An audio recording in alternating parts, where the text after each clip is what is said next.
안녕하세요. 오늘은 부신 피로 증후군에 대해서 알아보겠는데요. 부신 피로 증후군은 다른 말로 일반 적응 증후군, 또 만성 피로 증후군 이렇게도 표현을 해요.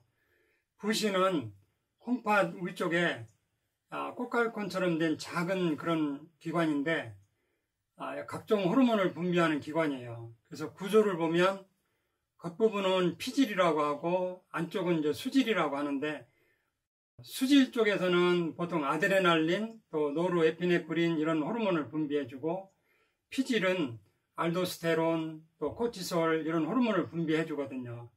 이 부신 기능은 우리가 당이나 지방이나 단백질 이런 영양물질을 대사하는 것뿐만이 아니라 또 스트레스 조절, 또 혈압도 조절해주고, 또 전해질도 조절해주고, 또 면역 반응 조절 이런 거, 하여튼 우리 체내에 생리적 기능을 수행하는 아주 필수 불가결한 아주 중요한 기관이에요. 그래서 이런 부신이 문제가 생기면 첫째는 굉장히 피로해요. 그러니까 만성 피로에 시달려요. 자도 피곤하고, 또 아침에 일어나려면 몸이 엄청 힘들어서 천근만근 늘어지는 것 같고, 또 무력감도 생기고, 또 불면증도 생기고, 또 이런데 잦은 관절통이라든지 근육통 같은 거 이런 것도 생기고, 또 별로 안 먹어도 체중이 또 쉽게 증가를 해요. 또 어쩌다 이제 이렇게 증가된 체중이 살 빼려고 노력을 해도 잘 안 빠져요. 이런 것들이 다 부신 피로에 이상이 있을 때 오는 증상들이고, 또 알레르기 질환이 잘 생겨요. 알레르기 비염, 알레르기 피부염 이런 거, 가려움증 이런 것도 잘 생기기도 하고, 또 감기 아주 달고 살아요. 또 여자분들은 생리전 증후군 같은 거, 복통, 두통, 또 짜증나고 이런 것들 다 부신 피로 증상들하고 관련되어 있거든요. 부신은 원래 스트레스를 받았을 때 우리가 적절히 대응하기 위해서 작동하도록 그런 시스템으로 우리 몸에서 이렇게 돼 있는데, 구석기 시대 인간이나 우리 현대인이나 그 작동 그 원리는 크게 변함이 없어요. 크게 진화되고 변형되고 이런 게 아니거든요. 구석기 시대의 사람들이 어떤 숲길을 가다가 멧돼지를 만났다. 그러면 어떨까요? 긴장되겠죠. 이 멧돼지하고 싸울 것인가 아니면 내가 도망갈 것인가 뭔가 결정을 해야 되잖아요. 그때 이제 이 부신에서 모든 걸 전투 태세 준비로 돌입을 하는데, 그때 이제 수질에서 아드레날린 호르몬이 또 노르에피네프린 이런 교감신경을 활성화하는 그런 호르몬이 막 나오거든요. 그래서 심장 박동은 증가하고 가슴 벌렁벌렁 뛰고 또 긴장되고 근육은 힘이 들어가고 포도당이 막 증가하면서 이제 뭔가 전투 태세로 도망가든지 싸우든지 결정을 해야 되는, 이런 거는 이제 단기 스트레스인데, 그런 때 단기 그 스트레스는 이게 수질에서 이런 교감신경 활성화하는 호르몬이 막 나와요. 그러다 이제 그건 일단 끝나고, 만약에 이제 장기적인 어떤 상황으로 들어가면 우리가 이제 직장 생활을 한다든지 상하 관계, 또 친구 관계, 사업 관계, 여러 가지 이제 이런 계속 받는 장기적인 스트레스로 상황에 들어가면, 그때는 주로 이제 피질에서 알도스테론 호르몬하고 코티솔이라는 호르몬이 나와서, 알도스테론은 우리 몸의 염분 조절하고 물 조절해줘서 이런 수분 대사에 관여를 해주고, 코티솔 호르몬은 여러분이 알다시피 이제 스테로이드 호르몬이에요. 이 스테로이드 호르몬은 우리 몸을 적당량 있을 때는 혈당도 정상화시켜주고, 또 우리가 다치거나 삐거나 이랬을 때 염증을 잘 낫게 해주는 그런 항염증 작용도 이 코티솔이 해주는 거고, 또 림프구나 임파구 같은 거, 림프구 과립구, 또 이런 세포들이 너무 항진되면 적당히 조절도 해주고, 또 자가 면역 질환처럼 너무 또 하면 약간 그런 것도 억제해주고, 이런 면역 반응 조절도 이 코티솔 호르몬이 다 해주거든요. 그래서 여러분들 그 코티솔 호르몬이라는 게 스테로이드 호르몬이니까, 이런 어떤 염증이 있을 때 스테로이드 처방받는 거 여러분들 굉장히 무서워하잖아요. 특히 이제 애기 엄마들은 애기한테 스테로이드 연고만 처방 나와도 이거 발라도 되냐고 막 무서워하고, 그게 왜 그러냐면 외부에서 우리가 이 스테로이드 호르몬을 계속 투여를 해주면, 오래 해주면 이 부신이 우축이 돼요. 쪼그라들어요. 그래서 이 코티솔 호르몬이 안 나와요. 못 만들어요. 외부에서 계속 들어오기 때문에. 그러면 나중에 이제 그 여러 가지 부작용이 생기죠. 얼굴이 막 이렇게 뚱뚱해지고 문페이스로 달덩이처럼 되기도 하고 이런 부작용 때문에 엄마들이 이제 그런 스테로이드에 대해서 굉장히 민감하거든요. 근데 이 스테로이드 호르몬 코치솔 같은 경우는 원래 우리 몸에서 부신해서 상황에 맞게 스트레스에 저항하기 위해서 적절히 나와서 분비해주고 그 다음에 이제 나오면 다시 이제 원위치로 들어가고 이렇게 자동화로 이렇게 돼야 되는데 그런 어떤 시스템이 망가졌을 때 우리가 심각한 어떤 질병 상태로 가는 거고 그래서 그런 부신은 자기가 단독으로 이렇게 작동하는 게 아니라 뇌의 시상하부와 뇌하수체 이런 데하고 연결되어 있어요. 그래서 그 작동 원리를 한번 이거 그림으로 잠깐 한번 같이 볼게요. 부신이 작동을 할 때 얘가 단독으로 작동하는 게 아니라 이 뇌에 있는 시상하부 이거를 이제 영어로 줄여서 H라고 하고요. 뇌하수체를 P라고 표현을 해요. 그래서 우리가 스트레스를 받으면 외부에서 어떤 상황이 이제 닥치면 시상하부에서 CRH라는 호르몬, 이거 몰라도 돼요. 그냥 CRH라는 호르몬을 내가 분비해서 뇌하수체에다가 시상하부에서 명령을 내려요. 그러면 이 뇌하수체에서 다시 부신 피질 자극 호르몬을 ACTH라는 호르몬을 만들어서 여기다가 명령을 해요. 그래서 여기서 부신해서 요거는 이제 아드레날 글랜드 부신을 이제 영어로 그렇게 표현하는데 그래서 A라고 표시하는 거거든요. 그래서 이런 단계별로 부신의 명령이 떨어지면 여기서 이제 호르몬을 만드는 건데 얘가 겉부분은 피질이라고 그랬죠. 피질은 아까 얘기한 대로 코티솔 또 알도스테론 호르몬을 만들고 안에 있는 수질에서는 아드레날린, 노르에피네프린 이런 교감신경 항진하는 그런 호르몬을 만들거든요. 단독으로 만드는 게 아니라 얘가 이렇게 이렇게 명령을 내려요. 그래서 어떤 우리가 위기 상황이나 어떤 그 스트레스에 직면하면 시상하부에서 명령을 내려서 얘한테 이렇게 해서 이런 호르몬이 막 나오면 그 호르몬이 너무 많이 만들어지면 다시 이게 이쪽으로 신호가 가요. 야, 너무 호르몬이 이제 충분히 만들어져서 그만 만들어. 너무 만들면 안 되잖아요. 그래서 이게 하나의 사이클로 연결이 되어 있어요. 그래서 이거를 흔히 얘기해서 HPA 축이라고 그래요. 하나의 축으로 연결되어 있어요. 그래서 부신은 단독으로 하는 게 아니라 작동하는 게 아니라 이렇게 시상하부, 뇌하수체 이렇게 명령을 받아서 이렇게 한 사이클로 이렇게 한 축으로 연결되어 있다. 그래서 부신 피로 증후군 얘기할 때 HPA 축이라는 말을 그래서 쓰는 거예요. 이거는 어떤 원리냐면 우리가 화장실의 욕조에 물을 받을 때 수돗물이 이렇게 흘러나오는 꼭지가 있고 여기에 밸브가 이렇게 부표가 이렇게 연결되어 있잖아요. 그래서 물이 이제 막 없을 때는 나오다가 물이 어느 정도 이제 차기 시작하면 이 부표가 이렇게 평행으로 되면서 이 밸브를 막잖아요. 이게 무슨 얘기냐면 여기서 막 명령을 해서 이 부신에서 호르몬을 막 만들어서 너무 많으면 이게 옆으로 신호가 가요. 그만 만들어라. 물이 이렇게 차면 그만 나와라. 부표가 이렇게 막아버려요. 이런 저기를 음성 대먹임 이런 그런 시스템이다 이렇게 얘기하는데 이런 원리예요. 그래서 여기서 이제 물을 빼면 물이 흘러나가면 다시 또 부표가 내려가면 물이 또 막 나오고 그래서 이런 원리로 우리 몸도 어떤 스트레스나 이런 게 오면 이런 작동 원리로 호르몬이 만들어졌다가 그것이 충분히 만들어지면 다시 그만 만들어라 명령이 가서 이렇게 사이클이 잘 이루어지게 돼 있어요. 그런데 이런 사이클이 잘 안 만들어지고 부신 기능이 위축이 돼서 이 시스템이 망가지면 각종 질환이 생기는 거예요. 그래서 현대인들의 많은 질환들이 여기에서 문제가 생기는 것들이 굉장히 많아요. 부신에서는 코티솔 호르몬이 굉장히 중요하기 때문에 코티솔 호르몬 일중 사이클을 한번 보면요. 보통은 정상적인 경우라면 우리가 보통 새벽 한 6시쯤부터 이 코티솔 호르몬이 올라가요.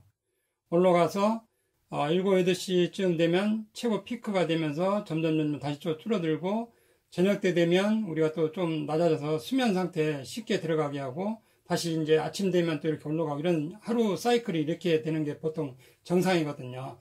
그래야지 7, 8, 8시 요 무렵에 이 호르몬이 코티솔 호르몬이 많이 분비돼야 우리가 몸이 어느 정도 좀 긴장 상태로 되면서 약간 좀 활동적으로 되고 이래서 우리가 일어날 때 힘들지 않게 일어날 수 있는 거거든요. 근데 이 호르몬이 안 맞으면 이 아침에 자고 일어나도 그렇게 일어나기 힘들고 몸이 천근만근 무거워지는 거예요. 호르몬이 원래는 이런 식으로 돼야 돼요. 근데 현대인들은 이제 이게 불균형적으로 막 이렇게도 되는 사람이 있고 낮에만 올라가는 사람도 있고 그래서 아침에는 늘어지고 낮에는 오히려 쌩쌩하고 밤에 쌩쌩하고 뭐 이런 사람도 있고 그래서 이게 일중 사이클이 안 맞으면 그런 현상이 일어나는 거거든요. 다음에는 긴 장기 사이클을 한번 보겠습니다. 부신에서 중요한 코치솔의 장기 사이클을 보면 우리가 이제 어떤 스트레스, 그러니까 직장이나 뭐 대인관계 아니면 사업상 여러 가지 이제 스트레스를 우리가 사회생활하면서 지속적으로 받게 되잖아요. 그러면 그런 장기 사이클에서 보면 여기서 좀 스트레스 받았다가 다시 휴식을 취하고 좋은 영양소 먹고 그러면 정상으로 들어가고 이 상태에서는 거의 정상기거든요. 이렇게 올라갔다 내렸다 하거든요. 근데 이 단계를 넘어서서 우리가 계속 스트레스가 가해지면 코치솔 호르몬이 이제 이렇게 올라가요. 그래서 이때를 우리가 이제 경계기라고 하는데 이 경계기가 이제 계속 지속되는 경우에 인슐린 감수성이 감소돼서 이때부터 이제 당뇨병 같은 게 생기기 시작을 해요.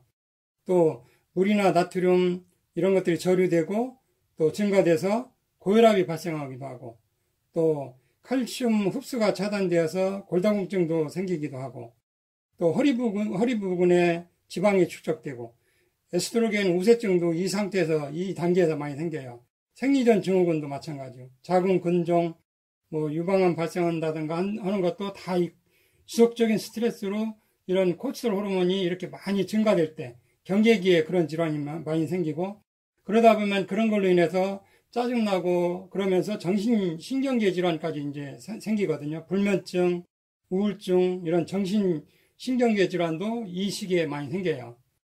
그러다가 조금씩 이제 부신에서 그 코치솔 만드는 재료가 조금씩 떨어지기 시작하면 고갈되기 시작하면 이제 서서히 떨어지죠. 그러면 저항기에 들어가면 이 코치솔 호르몬은 저항기에서는 이 정상 범위 안에 들어가요.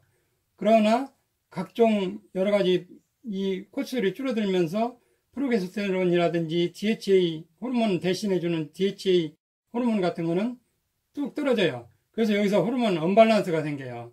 그래서 저항기에서는 코치솔은 정상으로 나오는데 다른 호르몬 뭐 DHA, 에스트로겐 이런 테스토스테론 이런 것이 감소돼서 호르몬 불균형이 생기면서 이때 암이 많이 생겨요. 이때. 그러다가 점점 더 줄어들면 고갈기로 들어가고 몸관리를 안 하면 이제 이렇게 계속 고갈기로 들어가는 거죠. 그러면 이제 만성적인 스트레스로 들어가서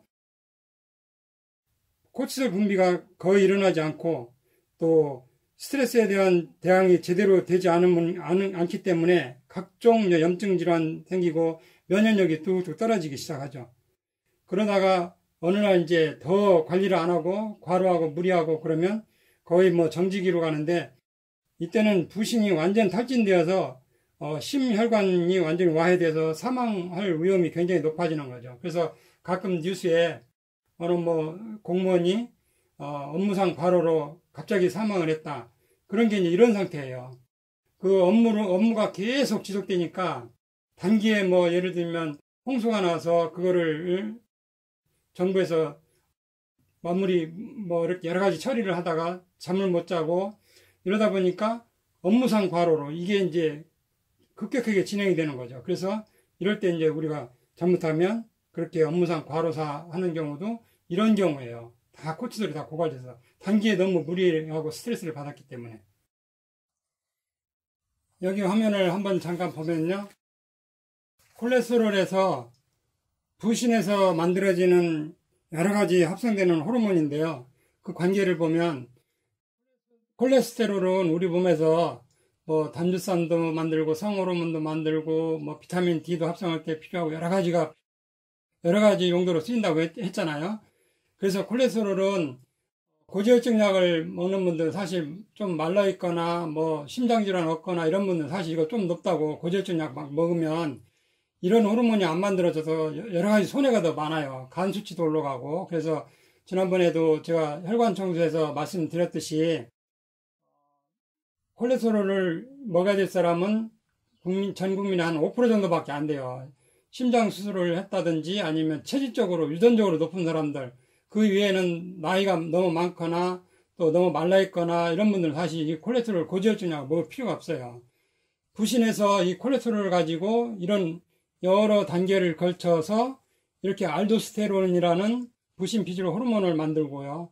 또 이런 여러 단계를 걸쳐서 우리가 중요한 이 코티솔도 여기서 만들어요.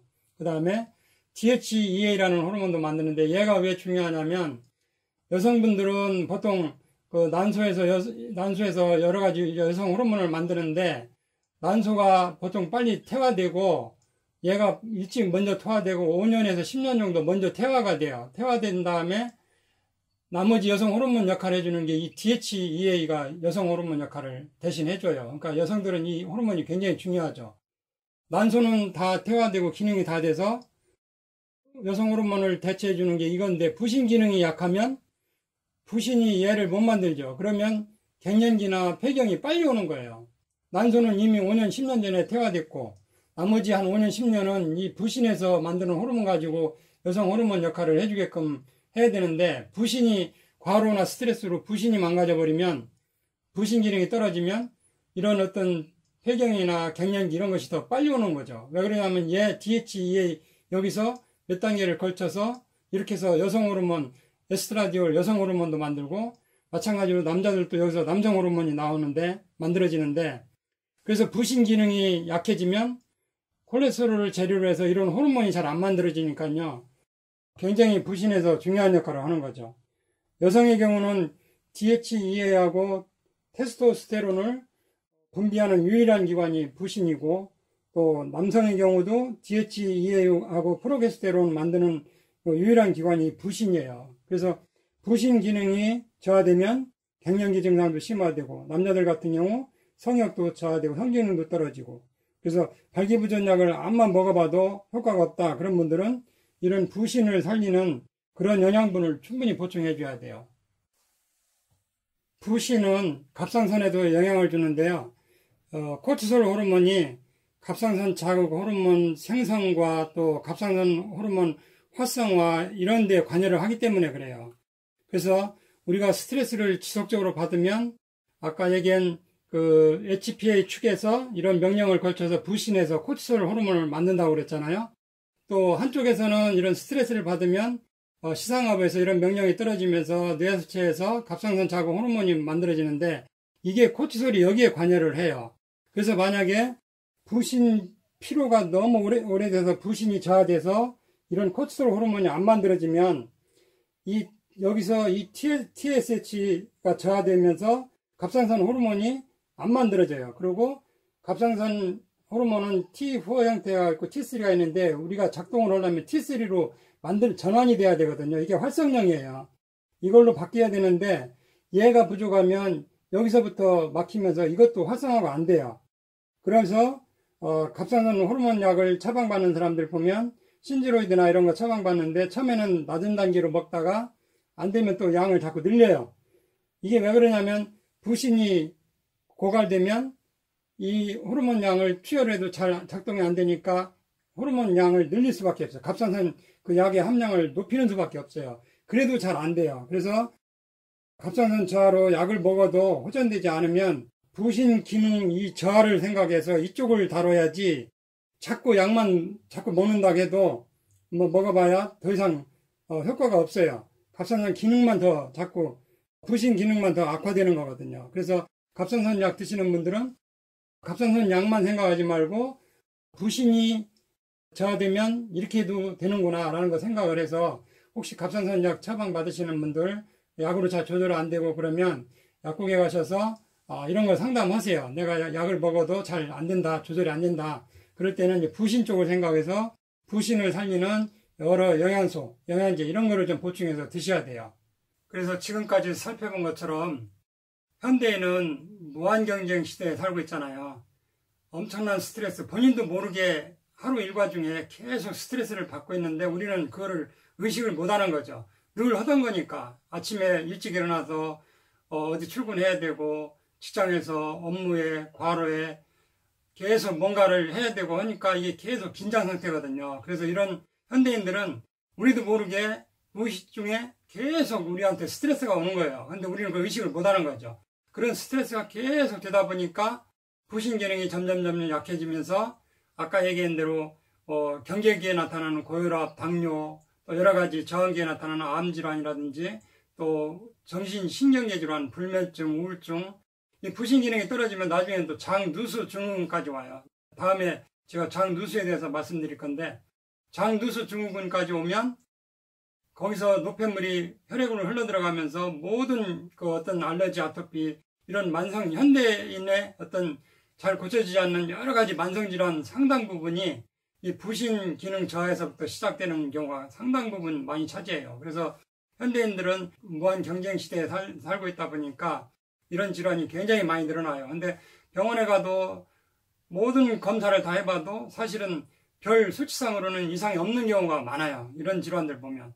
그래서 나중에는 병원에서는 골치 아프니까 뭐라고 하냐면 그냥 정형외과 가라고 그래요. 정형외과로 보내서 그냥 수면제 안정제 먹고 그냥 그걸로 다스리라고 이렇게 하거든요. 그래서 그거를 현대의학에서 이쪽 부신 이쪽 기능을 기능의학 쪽이라서 의사분들이 이쪽을 잘 공부 안 하신 분들은 또 관심이 없기 때문에 그런 현상이 일어나는 거거든요. 여러분들이 늘 피곤하고 또 소화도 잘 안 되고 또 만성두통에 근육통에 또 불면증, 우울증까지 또 면역력이 뚝 떨어져서 감기약을 달고 산다든지 알러지, 아토피 같은 거 수시로 생기고 또 입술 주변에 헤르페스 수시로 생긴다 이런 분들은 그냥 부신 피로로 거의 보시면 맞아요. 그래서 어떤 그 간단한 기본 영양제나 이런 거 먹어도 개선이 잘 안 될 경우는 이쪽으로 한번 더 생각해 보시고, 일반적인 생활요법으로는 우리가 부신이 싫어하는 것은 어떤 거냐면 밀가루 음식, 또 설탕, 액상과당이 많이 들어간 음료라든지 또 식용유에는